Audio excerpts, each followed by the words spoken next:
Y ayer sábado a la noche terminamos el sermón, la enseñanza, con ese texto, ese versículo que muchos, quiero yo, conocen, tienen presente, que es Jesús diciendo: he aquí yo estoy a la puerta y llamo, el que oye mi voz y abre la puerta, entraré a él y cenaré con él y él conmigo. Y me quedó la inquietud de poder seguir hablando de este texto. Y este texto forma parte del mensaje a la iglesia de Laodicea. No nos olvidemos que el libro de Apocalipsis, el capítulo 2 y el capítulo 3, está dedicado al mensaje a las iglesias. Las iglesias eran 7 iglesias en total y representaban o eran iglesias que existían en aquel tiempo, a las cuales Dios les envía el mensaje por medio del apóstol San Juan. Pero ¿cómo se aplica ese mensaje a las diferentes iglesias a nuestras vidas?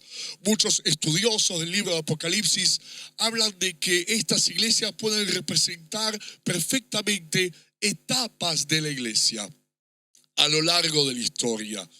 Transiciones, situaciones y realidades por las cuales la iglesia estuvo atravesando a lo largo de su historia. Y si tenemos que decir, de acuerdo a esta teoría, de acuerdo a estos estudios bíblicos, ¿cuál es la última iglesia? La iglesia última es la iglesia de Laodicea, a la que Jesús le dice estas palabras. Y entonces me interioricé un poquito más acerca de esta iglesia, porque todos sabemos, y lo estamos siempre enseñando, que posiblemente estemos en los tiempos finales. Entonces, si el mensaje a la iglesia de Laodicea es para la iglesia de los tiempos finales, se puede aplicar perfectamente a la iglesia de nuestros días. Y por supuesto también se puede aplicar a una iglesia en particular y, ¿por qué no?, de sobremanera a nuestras vidas, a nuestra vida cristiana. Es interesante porque podemos aprender muchísimo acerca del mensaje a estas iglesias para poder aplicarlo a nuestra realidad. Y para empezar, la iglesia de Laodicea estaba ubicada en la ciudad del mismo nombre, Laodicea, y era una ciudad ubicada en la actual región de Turquía. Era una ciudad muy próspera, le iba muy bien. Tenía un centro bancario muy, pero muy importante. Una de sus especialidades en cuanto a la industria era la fabricación de lana fina para vestidos y alfombras. Además de eso, tenía una industria dedicada al colirio, que en aquel tiempo era una pomada que se utilizaba para las afecciones y el tratamiento de los ojos. Y además de esto, también poseía, como un lujo para aquel tiempo, un acueducto que le suministraba agua tibia.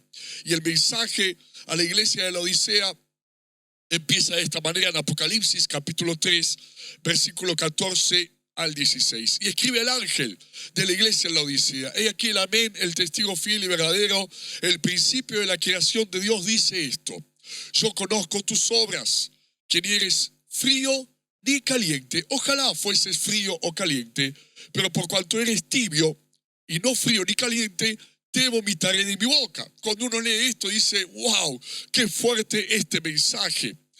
Pero ¿de qué está hablando? En primer lugar, dice: yo conozco tus obras.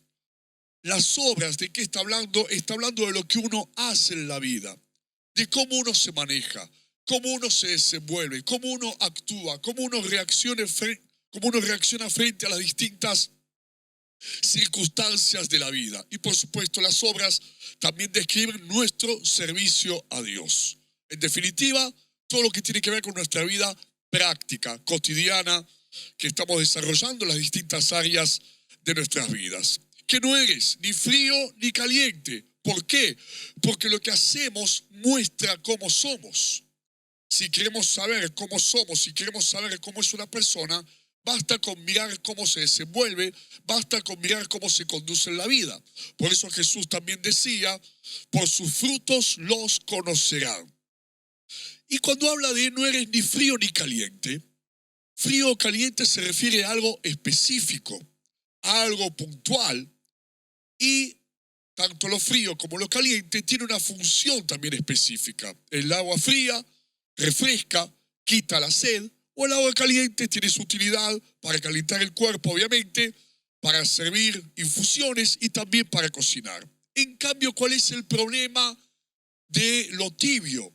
Lo tibio no llega a ser ni frío ni llega a ser caliente.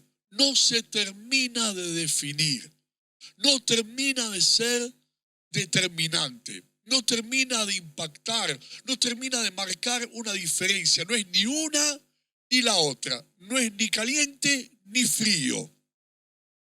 ¿Y de qué está hablando? Está hablando de una iglesia, y por qué no decirlo también, de un cristiano que mediante sus obras y su conducta y su manera de vivir en la sociedad no marca la diferencia, no termina de impactar, no termina de influenciar como tendría que estar haciéndolo. En otras palabras, pasa desapercibido, está tibio, el agua tibia, no es ni fría ni caliente, es lo mismo, da lo mismo, es igual, no termina de definirse. Y qué impresionante, porque a lo largo de todas estas palabras, este mensaje a la iglesia de la Odisea, es como que Dios utiliza las cualidades y las particularidades de esta ciudad. Acuérdense que dijimos que tenía un acueducto que le llevaba agua tibia a los ciudadanos de esta ciudad. Y sin embargo dice, por cuanto eres tibio, no eres frío y no eres caliente, no terminás de impactar, le dice a la iglesia. Y si tenemos que resumir esta primera parte, el problema de la iglesia de la Odisea era que no estaba cumpliendo su misión. No estaba cumpliendo con el llamado de Dios. No estaba terminando de diferenciarse del resto de la sociedad. Es como que la gente de la ciudad no podía decir, esa es la iglesia. Qué distintos que son, qué diferentes que son. Son distintos a nosotros, nos enseñan, nos dan ejemplo, nos marcan el camino, nos muestran el rumbo, nos transmiten la verdad, nos transmiten el mensaje de Dios. Podemos conocer a través de ellos lo que no conocíamos antes, que son las cosas espirituales. Bueno, nada de eso sucedía, nada de eso pasaba. Y si queremos aplicarlo no solamente a una iglesia, sino también a nuestras propias vidas, tenemos un llamado, tenemos una misión para cumplir como cristianos. Y la primera misión que tenemos para cumplir como cristianos es ser diferentes, ser distintos, impactar, influenciar. Y acá tenemos un ejemplo, no de lo que tenemos que hacer, sino de lo que no tenemos que hacer.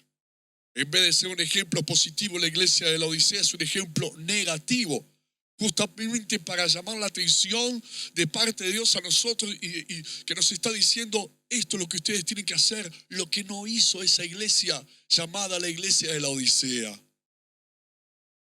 Y qué lindo poder saberlo, qué poderoso tenerlo presente, entender el propósito de nuestras vidas en la tierra. Entender la misión de la iglesia en la tierra.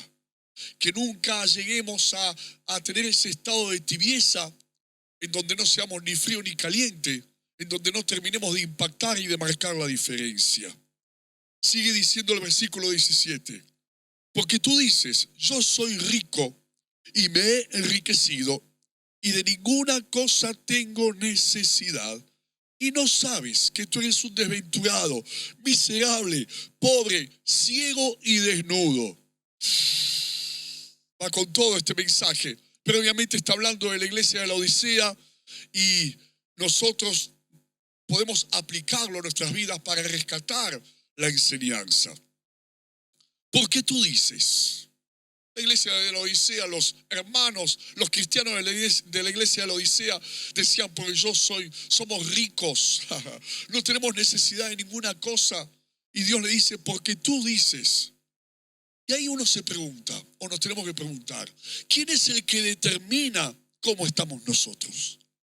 ¿Quién es el que determina si estamos bien o si estamos mal? ¿Quién es el que determina si vamos bien o vamos mal? Si estamos haciendo las cosas bien o si estamos haciendo las cosas mal.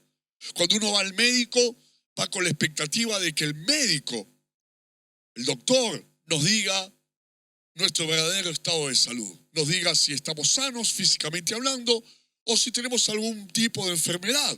Imagínate ir al doctor y le diga y decirle, doctor, yo estoy bien, no sé ni para qué vine. El doctor, ¿qué te va a decir? No, ¿quién es el doctor? ¿Vos o yo? Déjame que yo te revise déjame que te haga los estudios, déjame que analice tu salud y ahí voy a determinar si estás saludable o no lo estás. Lo mismo pasa con nuestras vidas. Lo mismo pasa con nuestra espiritualidad, con nuestra alma, con nuestro corazón. No podemos ser nuestros propios médicos para determinar, como le pasaba a la iglesia de la Odisea, porque tú dices, yo soy rico y de ninguna cosa tengo necesidad, me he enriquecido. Y no sabes, le dice. El mayor engaño es no poder reconocer nuestra condición, no poder ver cómo estamos en verdad. Porque si yo no puedo reconocer mi condición, si yo no puedo ver cómo estoy en verdad, puedo pensar que estoy bien. Cuando Dios dice, estás mal. Puedo pensar que voy bien en la vida.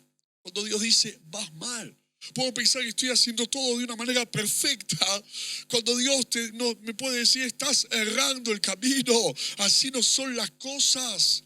Y si yo pienso que estoy bien, que voy bien y que hago bien las cosas, ¿cuál es la conclusión? Que no necesito enseñanza, no necesito ser cambiado, no necesito ser transformado. Y acordémonos siempre que el principio del cambio y de la transformación es el reconocimiento. El poder decir, yo necesito. El principio del crecimiento, el principio de poder ir madurando y poder dar fruto en las cosas de Dios siempre va a ser, necesito más. Necesito seguir siendo cambiado, transformado. Necesito seguir dando fruto para que Dios haga la obra en mi vida. ¿Cuál es la medida para saber cómo estoy? ¿Quién es el que determina esa medida? ¿Cómo sé si voy bien, si voy mal, si estoy bien, si estoy mal? ¿Puedo tener una idea? Obviamente. ¿Puedo tener una percepción?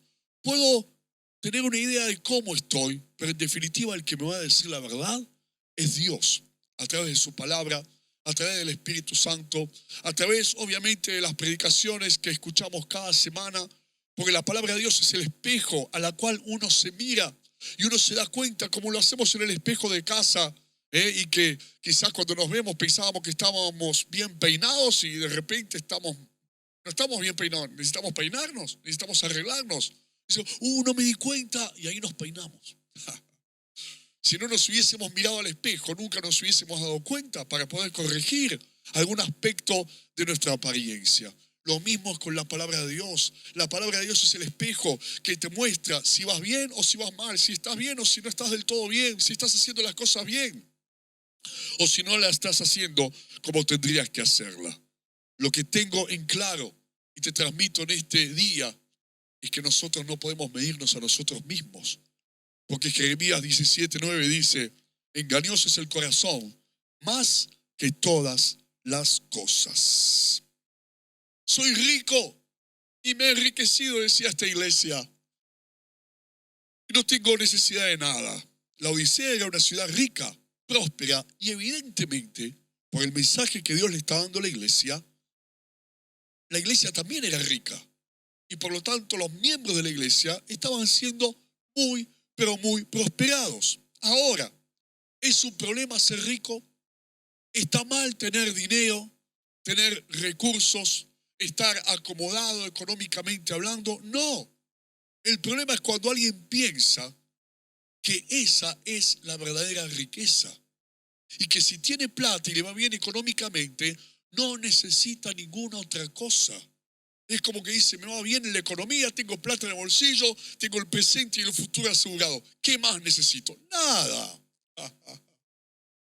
El problema de esta iglesia es, en primer lugar, no solamente que no cumplía su misión, no solamente que no veía su condición, porque decía, yo digo de mí y yo me mido a mí mismo, soy rico, me he enriquecido, sino que además había cambiado los valores. En vez de mantener los valores espirituales como prioridad, los había cambiado por los valores materiales.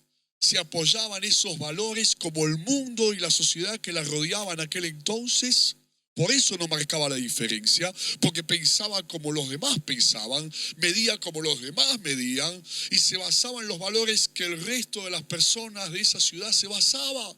Entonces era una iglesia que era igual, igual a los que los rodeaban, no había diferencia. Nada la distinguía del resto de las personas de la ciudad de la Odisea. Como dice Santiago, capítulo 2, versículo 5. Hermanos míos, amados, oíd.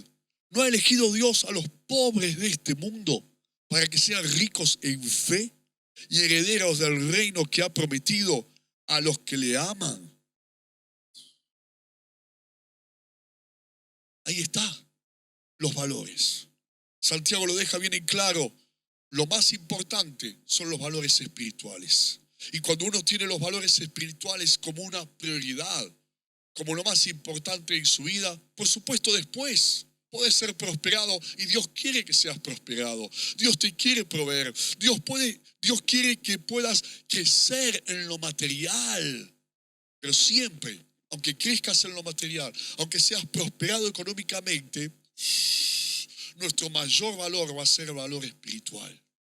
Siempre vamos a depender no de lo material, sino de lo espiritual. Nuestra base para poder vivir una vida de satisfacción, de felicidad y de paz y de seguridad no va a ser la cantidad de plata que tengamos en el bolsillo, sino va a ser nuestra comunión con Dios. Va a ser la presencia de Dios en nuestros corazones. Va a ser la unción y el poder del Espíritu Santo llenando nuestra alma y llenando todo nuestro ser. No sabía.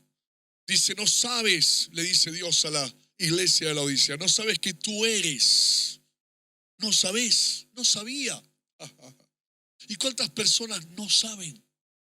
No saben. Y piensan como la iglesia de la Odisea, que porque no tienen problemas, que porque quizás les va bien en el trabajo, y como dije antes, tienen plata en el bolsillo y no necesitan nada materialmente hablando, dicen, voy bien, me va bien. Cuando para Dios que nos vaya bien, cuando para Dios que estemos bien, en primer lugar es lo espiritual, son los valores espirituales. Porque ¿de qué sirve? Como dije hace algunas reuniones atrás, tener dinero en el bolsillo lleno de plata, pero el corazón vacío. Tener una economía estable, un trabajo estable y acomodado, estar acomodado materialmente hablando, pero no tener comunión con Dios, no tener la presencia de Dios en nuestras vidas. Por eso le dice, no sabés que sos, y empieza, un desventurado. Ellos decían, nos va bien, y Dios agarra y dice, no, no les va bien. Te puede ir bien en muchas cosas, les dice el Señor, pero lo más importante, que es lo que Dios considera lo más importante, no te va bien. Y Dios quiera que nos vaya bien, hermano, hermana, que te vaya bien y que me vaya bien en lo más importante, en primer lugar, que es lo espiritual. Que podamos decir, Dios, me va bien porque te estoy buscando. Me va bien porque cada día te amo más. Me va bien porque estoy sirviéndote. Me va bien porque mi fe está intacta. Me va bien porque te amo con todo mi corazón y no hay nada que me pueda mover de la fe que está dentro de mi alma. Me va bien porque te busco todos los días y no te di la espalda, ni me distraje, ni me desvié de tus caminos. Me va bien porque cada día recibo más y cada día me usás más para tu gloria. No sabes que tú eres un desventurado miserable, le dice. Y estaban llenos de plata, ¿eh? Pero ¿por qué le dice miserable? Porque miserable acá es sinónimo de egoísmo. Le está diciendo, pensás, le dice a la iglesia de la Odisea, piensan en cómo están ustedes. Y de acuerdo a ustedes, si ustedes están bien, con eso alcanza y sobra. Dejaron de ver a su alrededor. Dejaron de ver la necesidad de la gente. Le dice a ellos, dejaron de ver. Así como dejaron de cumplir o se olvidaron de cumplir la misión de Dios. Dejaron de ver lo que el mundo necesita, que es llevar el mensaje de Dios, el amor de Dios, el mensaje de esperanza, el mensaje de salvación. Por eso les dice, aunque tengan dinero y sean ricos materialmente hablando, siguen siendo miserables. Pobre, no sabes que tú eres un desventurado, miserable, pobre. ¿Por qué? Porque para Dios, aunque seamos ricos en lo material, si somos pobres en lo espiritual, somos pobres. Es más importante ser rico en lo espiritual, porque yo sé y estoy seguro que de todo lo demás se va a ocupar el Señor. Procuremos ser ricos en nuestra vida espiritual, porque así como dice la Biblia, buscad el reino de Dios y su justicia, y todo lo demás será añadido. Así Dios va a ser con vos y así Dios va a ser conmigo. Ciegos, sencillamente porque habían dejado de ver la verdad. Veían con los ojos físicos, pero no podían ver con los ojos espirituales, porque la verdad espiritual se ve con ojos espirituales. Y por eso se habían dejado engañar, porque se olvidaron de mirar las cosas de una manera espiritual y se limitaron a ver las cosas de una manera humana. Entonces vieron que les iba bien, vieron que era una ciudad próspera, vieron que la iglesia prosperaba, vieron que había trabajo para todos, vieron que había abundancia. Y dijeron, qué bueno, vamos bien. Y Dios le dice, están ciegos, no se dan cuenta que no van del todo bien. Ahora escuchá, le dice desventurada a la iglesia de la Odisea cuando era una ciudad próspera. Le dice miserable cuando eran ricos. Le dice pobre cuando tenían abundancia. Le dice ciegos cuando tenían una industria de colirio. Específicamente para las afecciones de la vista. Y le dice, y estás desnudo, a la ciudad que era rica en la fabricación de lana para vestidos costosos y de lujo. Y le dice, están desnudos. Porque lo más importante no es lo que podamos vestir por fuera. Lo más importante es cómo estamos vestidos en nuestra alma. Y aunque puedan tener muchas cosas en lo material, les está diciendo el Señor, en lo espiritual están desprotegidos, en lo espiritual están desnudos, en lo espiritual son débiles, en lo espiritual, al igual que la desnudez, dan vergüenza. Y sigue diciendo, por tanto, versículo 18, yo te aconsejo que de mí compres oro refinado en fuego, para que seas rico, y vestiduras blancas para vestirte, y que no se descubra la vergüenza de tu desnudez, y unge tus ojos con colirio para que veas. Y siempre Dios tiene ese sentido, ¿no? Casi del humor, podríamos llamarlo, porque le aconseja a una ciudad que tenía todo eso, pero le aconseja lo mismo, pero en términos espirituales. Tenés oro, pero comprá oro del mío, le dice. No del oro que vos tenés que no sirve para nada. Comprá las vestiduras blancas que yo te voy a dar, no las vestiduras que podés hacer con tu lana cara. Y comprá colirio, pero el que yo te doy, no el que tenés vos, que aunque te lo pongas y lo uses, seguís siendo un ciego. En cambio, con el colirio que yo te voy a dar, vas a ver cómo tenés que ver. Por eso, en definitiva, esas tres cosas son las que siempre vamos a necesitar. Oro refinado en fuego está hablando de la fe. ¿Y cuál es la fe? La fe verdadera es la que pasa la prueba. Y la prueba o el fuego es sinónimo de la prueba. Y esa es la fe que necesitamos, la fe que pasa la prueba, que es mucho más preciosa que cualquier riqueza, que cualquier posesión material. Porque las posesiones materiales pueden ir y venir y solamente son para el presente y algo del futuro. Pero cuando viene la prueba, cuando vienen las luchas, cuando vienen las situaciones difíciles, hay veces que las riquezas materiales no alcanzan. Y lo que se necesita para poder seguir adelante es la fe, porque la fe no solamente te sirve para el hoy, te sirve también para el mañana y te sirve para alcanzar la eternidad. La fe no solamente te sirve para cuando las cosas van bien, y ahí las riquezas ayudan, pero cuando las cosas van mal y las riquezas van y vienen, lo único que queda es la fe, que es la que atraviesa la prueba, las luchas y las circunstancias más adversas. Y es lo que hace que a pesar de todas las cosas, nosotros podamos perseverar y podamos seguir adelante. Comprar vestiduras blancas. Qué lindo, porque habla de la santidad. Y yo a veces veo gente quizás muy bien vestida, Pero más allá de la ropa que pueden llevar puesta, lo que se deja ver es el alma de las personas. Lo que se deja ver es el corazón de la gente. Y si bien por fuera se pueden ver hermosos, todo muy lindo, todo muy prolijo, lo de adentro también se refleja. Y uno a veces lo que ve más allá de esa ropa costosa es frialdad, es corazones artificiales, es mucho de lo plástico de esta vida, lo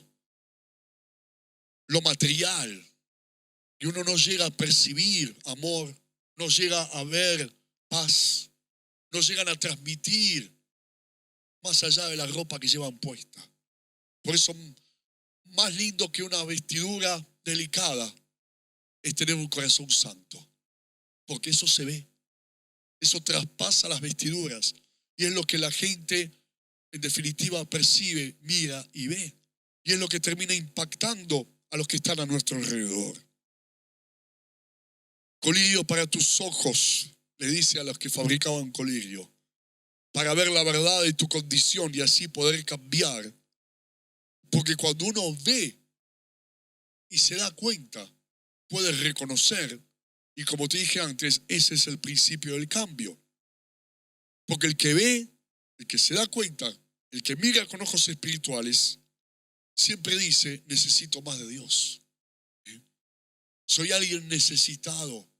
Y si querés tener victoria en la vida, si querés mantenerte de pie a pesar de todas las cosas, si querés perseverar y permanecer más allá de las pruebas y las batallas, hay un principio que es el principio de la humildad. Y el humilde que dice, solo no puedo, necesito.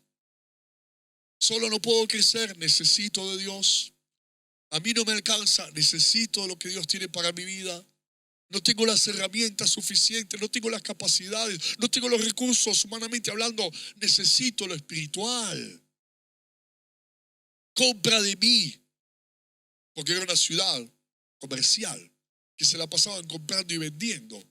Y Dios le dice, ¿quieren comprar algo? Compren, pero compren de mí.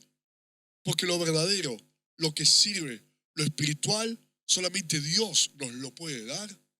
Y porque dice, compren, paguen. Porque el precio para recibir la vista espiritual, la santidad, la fe que todo lo cree, que lo vence, que sigue adelante a pesar de todas las cosas, tiene el precio de la entrega. Cuando le entregas tu vida, cuando estás dispuesto a rendirle tu vida a Dios, porque ese es el precio para poder recibir, el poder acercarse al Señor, el poder decir, rindo mi orgullo, rindo mi independencia, pago con mi orgullo, pago con mi soberbia, pago con mi independencia, te la entrego para poder recibir lo que verdaderamente vale y tiene sentido en la vida. Y sigue diciendo Apocalipsis 3, 19 al 20. Yo reprendo y castigo a todos los que amo. Sé pues celoso y arrepiéntete. Y aquí yo estoy a la puerta y llamo. Si alguno oye mi voz y abre la puerta, entraré a él y cenaré con él y él conmigo. Ahora, y esta parte es muy importante. Si le habla a la iglesia y le dice, aquí yo estoy a la puerta y llamo, es porque lo habían dejado a Jesús afuera. No estaba adentro, estaba afuera. Se marearon, se confundieron, se dejaron distraer con la abundancia, con las posesiones, con el bienestar material, con la comodidad, a tal punto que se olvidaron de lo más importante y estaban viviendo un cristianismo sin Jesús. Y por eso dice, aquí yo estoy a la puerta y llamo. Y el que abre la puerta, entraré a él y cenaré con él y él conmigo. Y si vos me preguntás, ¿y por qué le pasó eso a la iglesia de la Odisea, pastor? La respuesta no está al principio, la respuesta está al final. ¿Y cuál es la respuesta? Que habían dejado a Jesús afuera. Poco a poco se fueron olvidando de lo más importante, de lo que le da sentido a sus vidas y de lo que le da sentido a la iglesia, la persona de Jesús. Y por ende fueron abandonando la comunión. Entraré a él y cenaré con él y él conmigo, como una novedad, como algo que no era común, cotidiano, cosa de todos los días. Esa es la causa por la cual esta iglesia dejó de cumplir su propósito, por la cual esta iglesia no podía ver su verdadera condición, por la cual esta iglesia, en vez de ser aprobada por Dios, Dios le llama la atención. Ese es el propósito, esa es la causa, del por qué. Y termina Apocalipsis 3, 21 y 22. Al que venciere, le daré que se siente conmigo en el trono, en mi trono, así como yo he vencido y me he sentado con mi Padre en su trono. El que tiene oído, oiga lo que el Espíritu dice a las iglesias. Al que venciere, todos queremos ser vencedores. ¿Y quién es el que va a vencer? El que no descuida su comunión con Él. Por eso Jesús dice, y aquí una vez más, yo estoy a la puerta y llamo, el que abre la puerta entraré a Él, cenaré con Él y Él conmigo. Y ese cenar con Jesús y Jesús con nosotros se da en una mesa y por eso es símbolo de comunión. Y esa comunión no es para una vez cada tanto, no es para algo periódico o algo circunstancial, es para practicarlo. Así como cenamos con la familia, así como cenamos con nuestros seres queridos todos los días es esa comunión, no como algo especial para una circunstancia y un momento especial. Y cuando podemos tener eso, cuando tenemos los valores presentes, cuando podemos tener a Jesús no afuera sino adentro, y además que Él sea el centro de nuestras vidas y podamos mantener esa comunión con Él, según el mensaje de la iglesia de la Odisea, somos vencedores. Al que venciere, le daré que se siente conmigo en mi trono, como yo he vencido y me he sentado con mi Padre en su trono. El que tiene oído, oiga lo que el Espíritu dice a las iglesias. Y que bueno, por a través de este mensaje, como mencionábamos de la iglesia de la Odisea, dejemos que Dios nos muestre cómo estamos, lo que no hizo esa iglesia.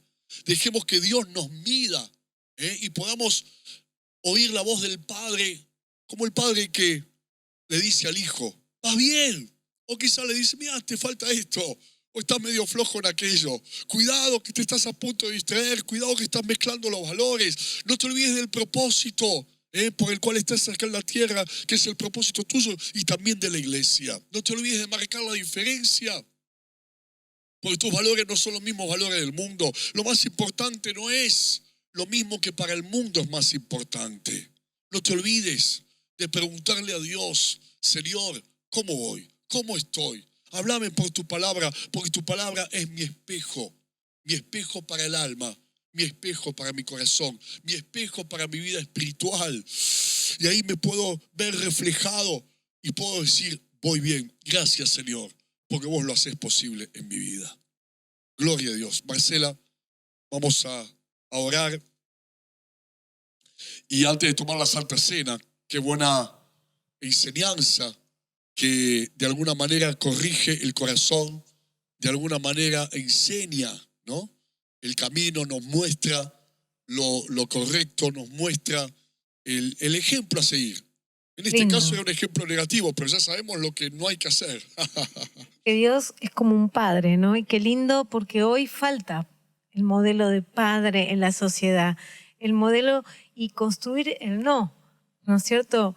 Lo que cuando alguien algo dice no, la mayoría transgrede y es muy importante. Eso habla de límites sanos que sabés que grandes problemas en psicología en la gente se solucionan ordenando a las personas y ayudándoles a poner límites. Y hay límites que muchas veces no fueron puestos cuando eran chiquitos, con lo que dice la palabra. Y tantas veces tenés que ir para atrás. Es mucho más difícil de grande. Pero Dios con nosotros, apenas nos recibe, lo primero que hace es ponernos límites, es amarnos como padres, mostrarnos lo que nadie nos muestra. O sea, los demás huyen o no les gusta, dicen listo, esta persona no me interesa, descartan. Pero Dios no. Dios te muestra la verdad y te corrige, ¿no? Y te ayuda porque está con vos, ¿no? Como decía ahí, golpea la puerta para entrar a nuestro corazón y con nosotros nos ayuda a lograrlo. Hoy Jesús está golpeando, yo sé, a la puerta de muchos corazones. Y está diciendo, porque mirá que lo dejaron afuera Jesús, pero Jesús volvió. volvió y golpea. Llama.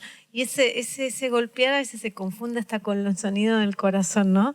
Es un llamado de amor, de intimidad, de compañía, porque el que es descartado o discriminado o se siente fuera de la sociedad porque no calza, ¿no?, en los parámetros de los modelos estándar, que no tienen por qué ser los modelos ideales, se siente solo, se siente defraudado, se siente derrotado y ya cree que no se puede solucionar eso, volver para atrás el tiempo. Pero siempre con Dios, aplicando la palabra, se puede.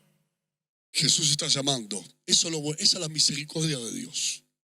Con Él vuelve y golpea. Me dejaron afuera, pero no importa. Él viene y golpea. Y da otra oportunidad. Otra oportunidad. Qué lindo. Hoy hay otra oportunidad para cada uno Amén. de nosotros. Todos queremos. Vamos a orar. Señor, te damos gracias. Te damos gracias, Jesús. Y queremos ser como vos querés que seamos.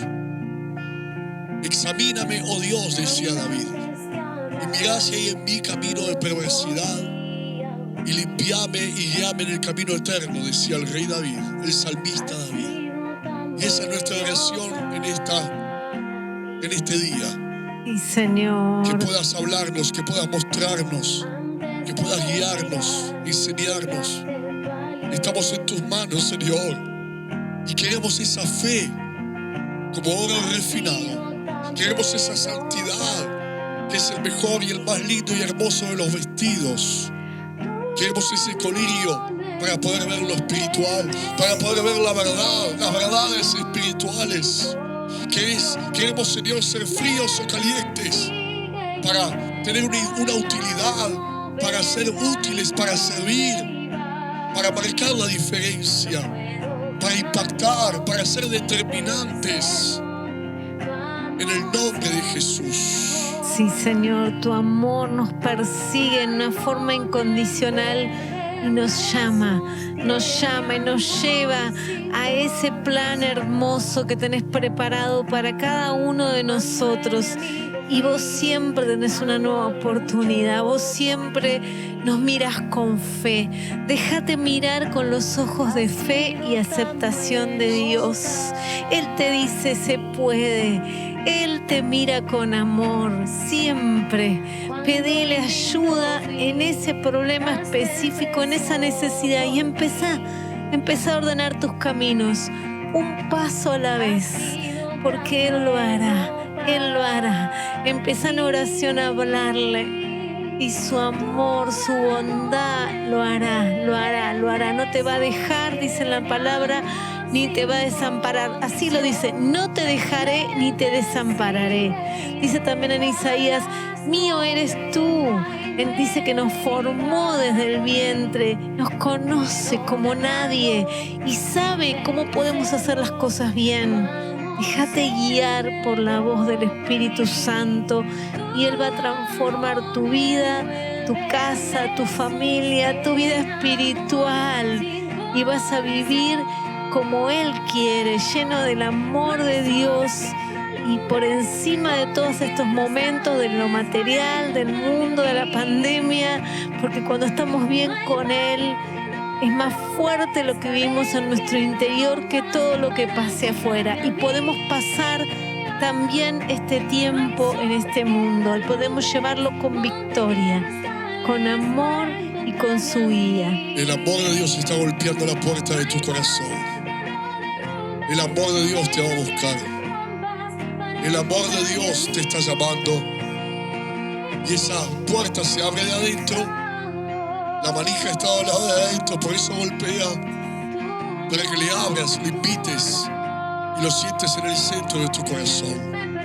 Para compartir, porque es una comunión, es una cena, es el estar juntos, el estar unidos a Jesús. Ahí somos vencedores y más que vencedores en el nombre de Jesús. Gracias, Señor.